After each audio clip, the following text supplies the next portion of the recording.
తిరుపతిలో ఆంధ్రప్రదేశ్ బ్రాహ్మణ సంక్షేమ సమైక్య ఆధ్వర్యంలో విలేకరుల సమావేశం జరిగింది.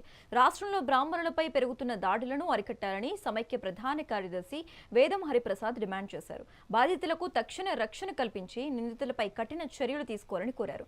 బ్రాహ్మణుల భద్రతపై ప్రభుత్వం ప్రత్యేక దృష్టి సారించాలని ఆయన పేర్కొన్నారు.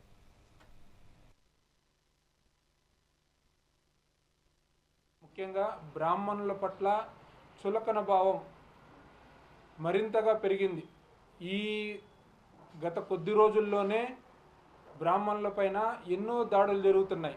మనం ఉదాహరణకి రాష్ట్రంలో మనం చూసుకున్నట్టయితే కదిరిలో ఎంపీడీఓ దగ్గర నుంచి, తర్వాత కదిరి దగ్గర నుంచి ఇంకొక ఆలయంలో జరిగినటువంటి ఒక పరిణామం, అక్కడ ఆత్మహత్య చేసుకుంటాడని బ్రాహ్మణుడు ఆయన సోషల్ మీడియా ద్వారా కూడా తెలిపాడు.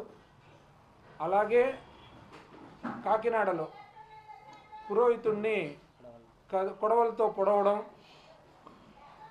ఇప్పుడు కొత్తగా విశాఖ నడిఒడ్డున ఉన్నటువంటి అపరకర్మల భవనాన్ని 2 రోజుల క్రితం తాళం వేయడం జరిగింది.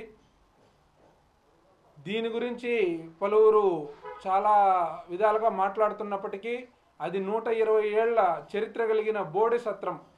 అంటే బోడమ్మ గారు అక్కడ సత్రానికి పేరు నిర్మించారు. అప్పుడు స్వాతంత్ర సమరయోధులు దాన్ని 120 ఏళ్ల క్రితం దానం వేయడం జరిగింది. కేవలం హిందూ కార్యక్రమాలు నిర్వహించుకోవడం కోసమే ఆ సత్రాన్ని ఇవ్వడం జరిగింది.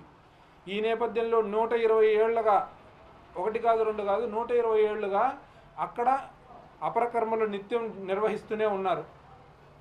కానీ అక్కడ లోకల్గా ఉన్నటువంటి కార్పొరేటర్లు అయితేనేముంది, లోకల్గా ఉన్న మిగతా ప్రతినిధులు అయితేనేమండి, ఎవరైనా కానీ 2 రోజుల క్రితం దానికి తాళం వేసి, మీరు ఇక్కడ కాదు ఊరి చివరన వెళ్ళి మీకు ఇంకో స్థలం కేటాయిస్తాము, అక్కడ చేసుకోవాలని చెప్పడము. ముఖ్యంగా బ్రాహ్మణులు